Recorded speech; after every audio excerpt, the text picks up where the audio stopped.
욥기 1장 말씀에 가보면 하나님께서 하나님의 아들들과 함께 사단을 그 앞에 세우시고는 그들과 이야기하는 말씀이 기록되어져 있습니다.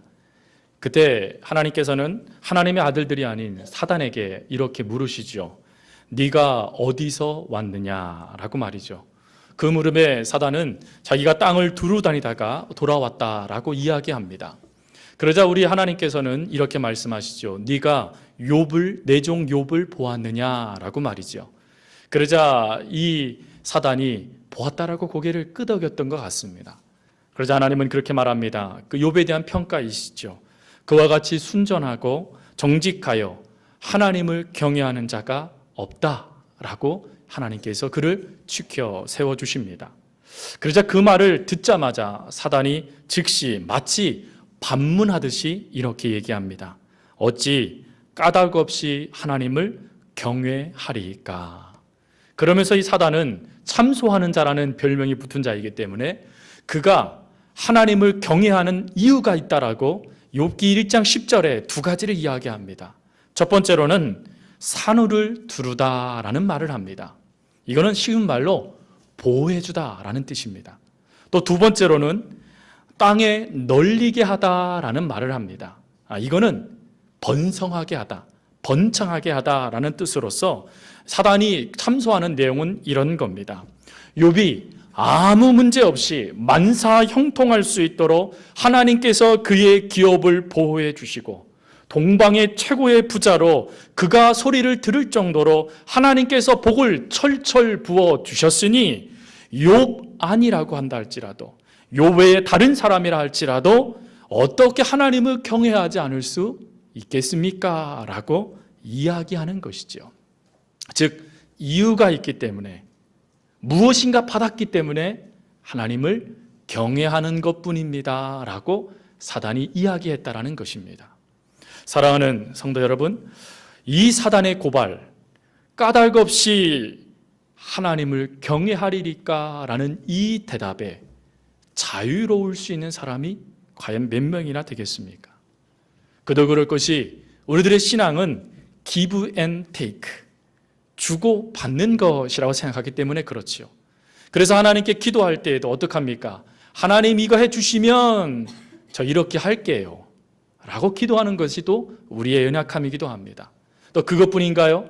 우리는 무엇인가 하면 보상 심리가 발동되어집니다. 그래서 하나님께 열심히 봉사하고 하나님께 열심히 기도하고 하나님 말씀 열심히 읽고 묵상하면 하나님께서 무엇인가 나에게 해주실 거야 라는 그 보상 심리를 우리는 갖고 있지요. 그래서 까닭 없이 하나님을 경외합니까? 라는 사단의 그 질문에 자유로울 수 있는 사람이 그리 많지 않다라는 것입니다. 이러한 인간의 모습을 깨달았던 프랑스의 저명한 사회학자 피에르 부르디와는 이런 말을 했습니다. 사심 없는 행동은 없다라고 말이죠. 쉬운 말로 사사로운 마음, 자기 욕심을 채우려는 마음을 갖지 않고 움직이는 사람은 아무도 없다라는 것입니다. 그러나 오늘 본문은 우리에게 이렇게 말씀하시죠. 사랑은 자기의 유익을 구하지 않습니다. 이 말씀을 공동 번역은 이렇게 번역했습니다. 사랑은 사욕을 품지 않습니다. 이 사욕이라는 이 단어가 바로 사심이라는 단어이죠. 사심을 품지 않는다는 것입니다. 그런데 여기서 이 자기 유익을 구하다라는 이 유익이라는 것이 어떤 뜻인가라고 봤더니 단지 나에게 유익한 것을 구한다라는 그 뜻을 넘어서더라고요. 세 가지의 뜻이 있습니다. 자기의 것, 나의 길, 자기 자신이 원하는 강력한 소유 의지, 이게 자기 유익이라는 것입니다. 즉 나에게 똘똘 뭉쳐져 있는 나를 위한 것, 모든 세계가 나를 중심으로 해서 움직인다라는 생각을 하듯이 나를 위한 모든 것들이 자기 유익이다라는 것이죠. 그리고 구한다라는 이것은 과거형이 아니라 현재 진행형의 단어입니다. 그러니까 이게 무슨 뜻입니까? 끊임없이 구하는 상태, 그게 자기 유익을 구하는 것이라는 것이죠. 그래서 이 자기 유익을 구한다라는 이것을 신학자들은 이렇게 말합니다. 자기가 목적한 것을 찾을 때까지 기어이 찾아내고야 말겠다는 강력한 소유욕을 담긴 표현이고, 자기의 마음에 소원한 것을 얻을 때까지 계속 추구하겠다라고 고백하는 모습이다. 이게 자기의 유익을 구하는 것이라는 거죠. 하지만 오늘 성경은 그거에 반대되는 말씀을 합니다. 사랑은 자기의 유익을 구하지 않습니다. 내가 원하는 것, 내가 바라는 길, 내가 추구하는 나를 나타내지 않는다라는 것입니다. 그러니 여러분, 이 사랑이 쉽겠습니까? 어렵겠습니까? 저희가 몇 주에 걸쳐서 사랑은 이것입니다 라고 말해서 오늘 벌써 6번째지 않습니까? 이 6번째까지 사랑에 대한 속성을 우리가 들었는데, 말씀을 우리가 들었는데, 그거대로 살기가 쉽습니까? 어렵습니까? 안타깝게도 어렵지요. 왜 그럴까? 그 이유를 오늘 설명해 드리겠습니다. 먼저 우리가 이 사랑의 놀라운 하나님의 말씀을 들음에도 불구하고, 이 사랑이 무엇인지를 깨달음에도 불구하고 우리는 왜 이 사랑을 지키지 못할까요? 그 이유는 우리 속에 있는 이기심 때문이라는 것입니다. 한 주일학교에서 교사 선생님이 아이들에게 하나님은 이런 분이십니다 라고 몇십 분 동안 아이들을 가르칩니다. 그리고 그 아이들에게 이런 질문을 하지요. 사랑하는 여러분, 하나님이 할 수 없는 일이 있을까요? 없을까요? 라고 질문합니다. 대답은 뭐죠? 대답은요, 주일학교 나오신 분들은 다 아시는데 대답은 뭡니까? 없습니다. 이거죠. 없습니다. 그런데 아이들이 몇십 분이 지나도록 아무런 말도 하지 않는 겁니다. 그러자 이 선생님의 얼굴이 낯빛이 변하기 시작합니다. 속으로 생각합니다. 아이고, 내가 아이들에게 잘못 가르쳤나? 하나님에 대해서 잘못 알려줬나? 하고 근심하기 시작합니다. 그때에 한참 시간이 지난 후에 한 아이가 손을 듭니다. 그러자 교사 선생님은 체념한 목소리로 아이에게 이렇게 말하지요. 하나님이 할 수 없는 것이 무엇이니? 라고 말이죠. 그러자 학생이 이렇게 대답했다고 합니다. 하나님은 모든 사람을 만족시킬 수는 없습니다 라고 얘기했다는 거예요. 이거 이해되십니까? 동의되십니까? 여러분, 복 있잖아요. 복. 내가 복 받으면 아멘이죠. 근데 내 옆에 분이 복 받으면 어떻게 됩니까? 아이고 배야 하는 거 아니겠습니까? 내가 문제를 해결 안 받으면 감사가 됩니다. 그러나 나는 문제가 여전한데 내 옆에 사람이 문제 해결함을 받으면 또 아이고 배야 합니다. 감사하지 않아요. 즉 하나님께서 모든 사람을 만족시킬 수 없다라는 이 아이의 고백은 쉬운 말로 모든 사람의 마음이 다 나 중심이기 때문에 하나님이 똑같은 복을 주어줘도 그 복을 받는 사람들의 태도, 반응이 다 다르다라는 것입니다. 어떤 사람은 로또 복권에 당첨되면 할렐루야 하는 사람이 있고, 어떤 사람은 당첨되면 놀라 죽는 사람이 있습니다. 다 다른 거예요. 근데 그 다름 속에 나타나 있는 아주 암덩어리와 같은 독소가 바로 이기심이라는 것입니다. 여러분, 이 이기심이 단지 우리의 삶에만 나타날까요? 아니에요. 말씀을 읽을 때도 마찬가지입니다. 우리 남편 되시는 우리 형제님들, 에베소서 5장 22절 말씀 아마 좋아하실 겁니다. 에베소서 5장 22절 말씀이 무엇입니까? 아내들이여 자기 남편에게 복종하기를 누구에게 하듯 하래요? 주께 하듯 하라. 혹시 오늘 아내 되시는 분들, 남편 되시는 분의 성경책 한번 열어보십시오. 거기에 빨간 줄이 거져 있나 안 거져 있나. 여러분, 보통 그런 얘기를 들으면 딱 아내들에게 얘기합니다. 봐봐. 하나님의 뜻이 이렇게 돼 있잖아. 그러니까 내게 복종하는 게 맞는 거야? 라고 아마 이야기할 거예요. 그러나 여러분, 성경은 공평합니다. 성경은 즉시 에베소서 5장 25절 말씀에 이렇게 말씀하시죠. 남편들아, 아내 사랑하기를 그리스도께서 교회를 사랑하시고 그 교회를 위하여 자신을 주신같이 하라. 이게 뭐예요? 모든 것을 다해서 아내를 사랑하라는 거예요. 할렐루야. 네. 오늘 가셔서 확인하지 마세요. 네. 이 모든 것의 답은 30절 2절 이후에 나옵니다. 모든 것을 주께 하듯 하나님의 나라를 위하여 행하라 라는 답이 이제 그 다음에 나와요. 여러분, 말씀 하나를 읽어도 한 구절의 말씀을 우리가 묵상하고 그 말씀대로 살아갈 때도 나에게 원하는 말씀, 내게 필요한 말씀을 우리는 하나님의 말씀이라고 마치 핀셋으로 뽑듯이 뽑아 내 것이라고 삼습니다. 그게 우리들의 모습이라는 거예요. 성경은 그런 우리들의 모습을 너무나 잘 하셨어요. 그래서 하나님 중심보다는 나 중심의 삶을 살아가는 연약한 모습이 우리 가운데 있다는 것을 하나님은 너무나 잘 아셨습니다. 근데 문제는 우리가 모르고 있는 거예요. 하나님도 아시고 계시고 심지어 내 주변 사람들도 다 알고 있는데 정작 나 자신은 나 중심의 삶을 살고 있다는 생각을 하지 않는다는 것입니다. 아까 우리 불렀던 찬송에 내 주여 뜻대로 행하시옵소서라는 이 주님의 뜻대로 행하여 달라는 이 고백은 우리 그리스도인들에게서 너무나 중요한 고백입니다. 그런데 여러분, 질문을 드려요. 정말 주님의 뜻대로이십니까? 아니면 내 뜻대로입니까? 안타깝게도 주님의 뜻도 내 뜻에 부합하여 라는 것이 저희들의 생각이에요. 하나님께서 복을 주시고 하나님께서 응답을 주시고 하나님께서 여러 가지 상황 가운데 역사해 주실 때도 내 뜻에 맞게끔 움직여 주시기를 원한다는 것입니다. 그게 우리들의 모습이에요. 근데 여러분, 이런 모습이 왜 우리 가운데 나타납니까?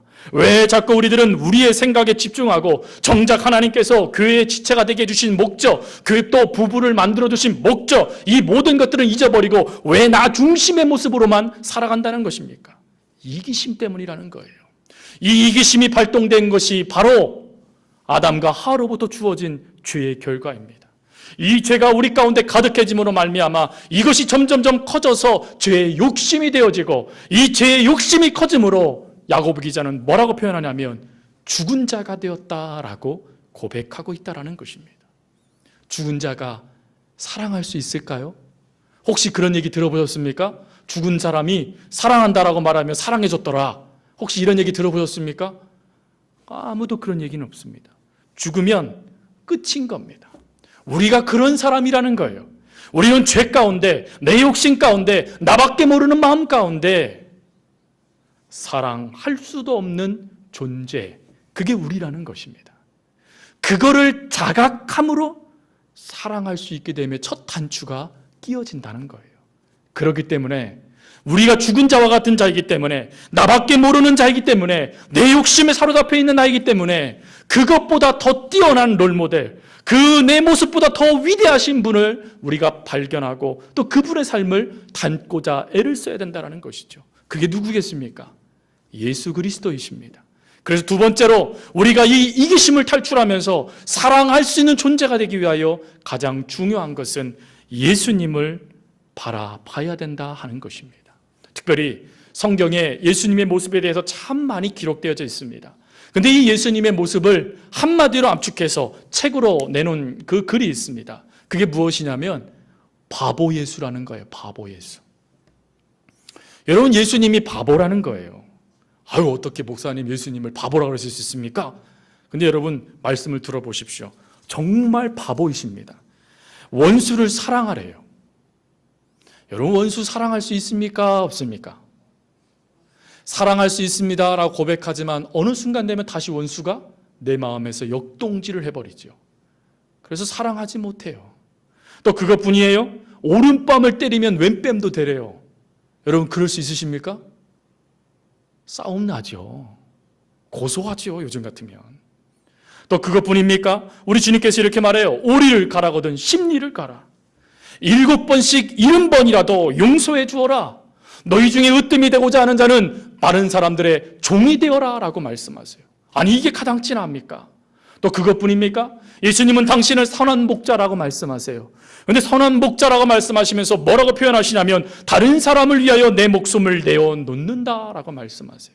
다른 사람을 사랑할 수 있습니다. 아니, 사랑하는 척이라도 할 수 있어요. 그런데 내 목숨을 내어놓는다니요. 불가능한 것이죠. 또 거기서 끝나지 않아요. 여러분, 예수님은요, 단 한 번도 예수님은 하나님의 그 신적인 권위를 당신 자신을 위해서 사용하신 적이 없으십니다. 40일 동안 금식하여져서 줄이셨어요. 배가 고프셨어요. 그때 사단이 나와서 말합니다. 이 돌덩어리가 돼서 떡덩어리가 되게 해라. 그때 예수님께서 뭐라고 말씀하십니까? 사단아, 내 뒤로 물러가라. 사람이 떡으로 사는 것이 아니라 하나님의 말씀으로 사는 것이다 라고 하면서 말씀을 붙잡으세요. 여러분, 예수님께서 돌이 떡이 되게 하는 권능이 없으셨을까요? 충분히 신적인 능력이 있으신 하나님이시지 않습니까? 그런데 바보처럼 자기의 배고픔을 채우지 않으세요. 어린 나귀를 타고 사람들의 비웃음거리가 되듯이 예루살렘에 입성하셨고, 심지어 십자가에 달려 돌아가시면서도 그 예수님을 조롱하면서 십자가에서 내려오라 조롱하는 그들을 물끄러미 바라보시며 아버지 저희들의 죄를 용서해 주세요라고 말했던 그 바보 같은 예수님. 이 바보 같은 예수님의 사랑을 깨달았던 초대 교부였던 요한네스 크리스토토무스는 이런 말을 했어요. 하나님의 교회에는 바보 예수, 그리고 그 바보 예수를 따르는 바보 제자들, 또한 그 제자들의 가르침을 받는 바보인 우리들만 있을 뿐이다. 여러분, 우리들은 바보라는 거예요. 근데 우리가 그것을 기억하지 못했던 거예요. 내가 뛰어나서 하나님의 사랑을 받은 것이 아니라, 내가 하나님의 놀라운 무엇인가 인정받을 수 있는 길을 행해서 하나님의 사랑을 받은 존재가 된 것이 아니라 바보같이 하나님의 사랑을 그냥 무한으로 받은 존재라는 것이지요. 그것을 기억해내라는 것이에요. 그것을 기억해내라는 것입니다. 그 사랑을 우리가 기억해낼 때 비로소 우리도 주님 안에서 다른 사람을 사랑할 수 있는 존재가 되어진다라는 것이죠.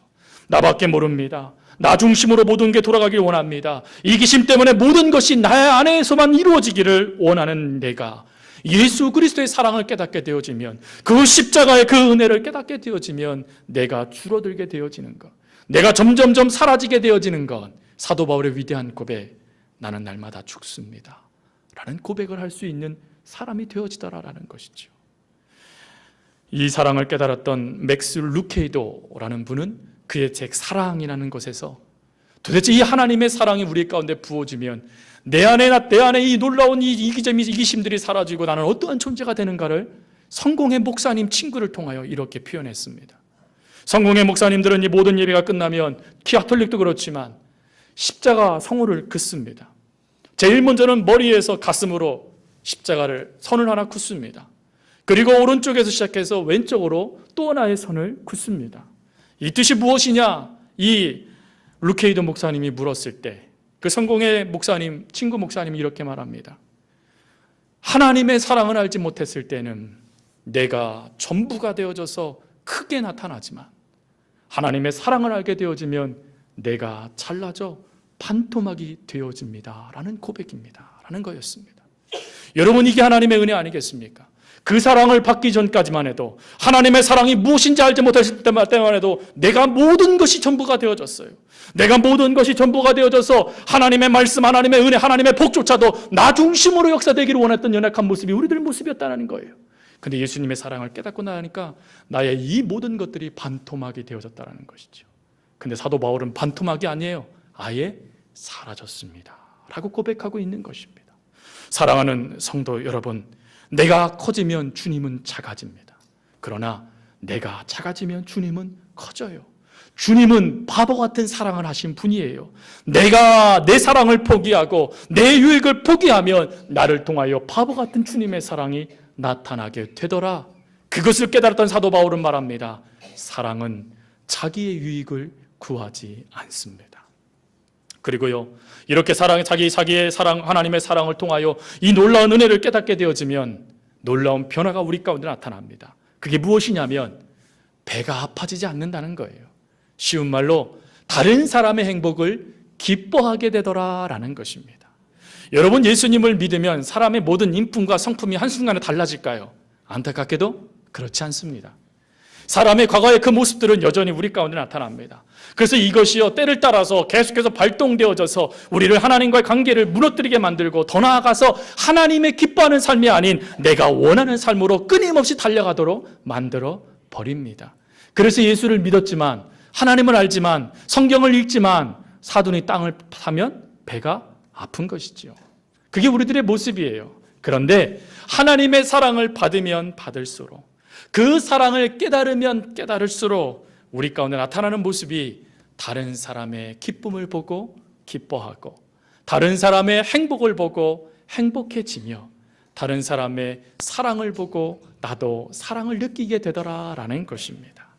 미국의 유명한 여성 연방 대법관을 지낸 분이 계십니다. 그분의 이름이 샌드라 데이 오코너라는 분이세요. 이분은 미국의 대통령들이 많이 바뀌는 20년 동안 대법관의 직분을 맡아서 사람들의 칭송과 영광을 받았던 분이었습니다. 근데 이분이 그 대법관의 직분을 내려놔요. 그리고는 남편 곁으로 갑니다. 왜 그랬을까 살펴봤더니 남편이 알츠하이머 병이 걸린 거예요. 쉬운 말로 치매 증상 같은 병이 걸린 것입니다. 이 병에 걸리니까 이 부인이 사랑하는 남편을 위해서 자기가 무엇을 할 수 있을까 고민하다가 그 곁에서 시간을 보내며 그를 사랑해 주자라고 결정을 합니다. 그리고 이 모든 것들을 다 포기하고 요양원으로 들어가 남편과 함께 그 시간을 보내게 되는데, 문제는 그 다음에 발생되는 거예요. 이 남편이 치매가 걸리니까 어떻게 되어졌냐면, 자기가 사랑하는 여인이 지금 옆에서 간호를 하고 있는 것도 알지 못하고 다른 여인을 사랑하게 되어져 버린 겁니다. 그리고 다른 여인을 사랑하고 심지어 그 여인을 날마다 만나는 걸 기쁨이라고 말해주고, 더 나아가서 그 여인과 뽀뽀도 하고, 정말 자기는 잊어버리는 그 일들을 남편이 행하는 것을 보게 되어집니다. 그런데 놀라운 것은 이 오코너라는 이 여인이 그 모습을 보고 기뻐했다라는 것입니다. 이 모습을 보았던 한 사회학자, 심리학자는 메리 파이퍼라는 심리학자는 도대체 이 여인이 어떻게 이런 사랑을 할 수 있을까라는 것을 집중했습니다. 그리고는 그 집중한 내용을 한 줄로 표현했죠. 젊어서의 사랑은 자신의 행복을 원하는 것이고, 황혼의 사랑은 상대가 행복해지기를 바라는 것이다. 여러분, 저는 여기에 사랑이라는 오늘 본문 말씀을 덧붙이면 이런 결론이 되어지더라고요. 우리가 하나님의 사랑을 알지 못했을 때는 나의 행복을 원하지만, 우리가 하나님의 사랑을 알게 된 이후부터는 다른 사람의 행복을 바라는 존재가 되어진다라고 말이죠. 여러분, 이렇게 하나님 안에서 우리가 이와 같은 사랑을 행하면, 내 유익을 구하지 아니하면 다 퍼주고 다 나누어주고 나는 사라져버리면 하나님 나 쓸쓸해지면 어떡해요? 라는 생각이 혹 우리 안에 들 수 있을 것 같아요. 그러나 여러분, 이렇게 자기 유익을 구하지 않는 이들을 하나님께서 어떻게 해주시느냐? 마지막으로 인정해 주신다라는 것입니다. 우리는 높은 자리에 올라가면 올라갈수록, 나이가 많이 먹으면 먹을수록, 신앙의 연수가 오래되면 오래될수록, 기도를 할수록, 성령이 충만하다면 할수록 사심 없는 믿음을 갖기가 얼마나 어려운지 모릅니다. 보통 우리는 내 이름이 나타나길 원하고, 내 사역이 인정받길 원하고, 그리고 이왕이면 주님께서 나를 만나 주셨던 것, 주님과 내가 특별한 관계가 되었다는 것을 많은 사람들에게 알려서 그 사람들에게 자기가 인정받고 싶어하는 모습이 바로 저희들의 모습이라는 것이죠. 그러나 여러분, 인정받지 못해도, 사람들에게 그렇게 인정받지 못하고 내 이름이 나타나지 못해도 우리 주님이 인정해 주신다는 놀라운 말씀이 마태복음 7장에 기록되어져 있습니다. 마태복음 7장의 내용은 이런 겁니다. 백부장의 기도지요. 백부장이, 그 하인이 병이 들게 되어져요. 중풍병에 걸리게 되어집니다. 그러자 그 하인을 위해서 예수님께 친구를 보내지요. 여기서 이 친구를 보냈다는 것은 자기가 같다라는 의미를 똑같이 표현하는 말입니다. 즉, 자기와 동급인 친구를 보내어 예수님께 부탁하라고 이 백부장이 자기의 친구들을 예수님께 보냅니다. 그러면서 친구들을 통하여서 예수님께 한마디를 하지요. 그게 무슨 말입니까?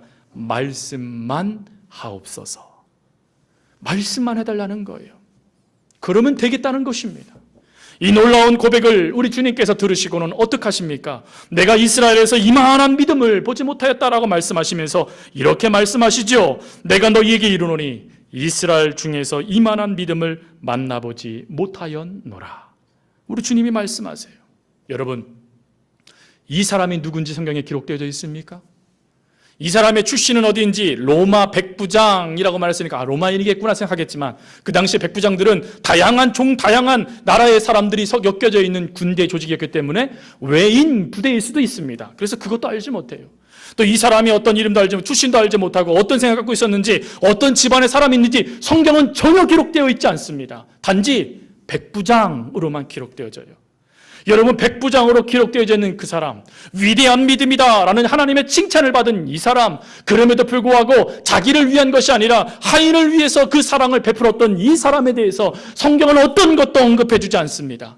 그럼에도 불구하고 하나 인정해 주시는 것은 하나님이 인정한 사람이었다라는 것이죠. 여러분, 우리가 다른 사람의 유익을 위하여 내 사심, 내 욕심, 내 생각, 나라는 것을 포기하여 다른 사람을 사랑하고자 애쓰는 그와 같은 모습을 하나님은 믿음으로 보시고, 그리고 그 믿음을 보시며 너 참 대단한 믿음의 사람이구나라고 인정해 주신다면 그것으로 된 것 아니겠습니까? 내 유익을 구하지 않아서 내 이름 나타나지 않지만, 내 가문이 어떤 가문인지 알지 못하지만, 내 조상이 누군지는 밝혀지지 않았지만 너 참 대단한 믿음이구나, 너 참 대단하구나 라는 하나님의 평가만 받을 수 있다면 그러면 된 것 아니겠습니까? 사랑, 여섯 번째 척성, 사심 없음, 타인의 행복을 기뻐하는 것. 바보 같은 주님이 그렇게 하셨어요. 바보 같은 제자들이 그렇게 했습니다. 그리고 오늘 우리에게도 하나님 그렇게 하기를 원하십니다. 이런 성도들이 모여있는 교회, 이렇게 인정받을 수 있는 그 믿음 앞에 아멘하며 감사하는 성도들이 있는 그 교회라면 여러분 행복한 교회 되지 않겠습니까? 함께하고 싶지 않겠습니까? 저희 교회가 그런 교회가 될 수 있길 바랍니다. 아니요, 하나님 그렇게 하실 거예요. 왜요? 바보 같은 주님을 따라가고 있지 않습니까? 바보 같은 주님의 사랑을 받은 자들 아닙니까? 내가 죽어지면 돼요. 사도 바울처럼 날마다 죽어지면 돼요. 그러면 내가 죽어지면 바보 같은 사랑 예수님이 나타나고, 그 사랑에 나타나 우리를 사랑의 공동체로 똘똘 뭉쳐주실 거라는 것을 저는 확신합니다. 그 은혜가 저희 가운데 있을 때까지 힘써서 이 사랑의 길을 걸어갈 수 있는 저와 여러분의 삶이 될 수 있기를 간절히 주님의 이름으로 부탁드립니다. 우리 말씀을 의지해서 모두 일어나셔서 찬송, 주님 다시 오실 때까지 이 찬송 부르고요, 한 가지 기도 제목을 놓고 기도하겠습니다. 하나님, 주님 오실 때까지 바보 같은 사랑의 사람의 성도가 되겠습니다 라는 결단의 고백 말이죠. 함께 찬양 부르겠습니다.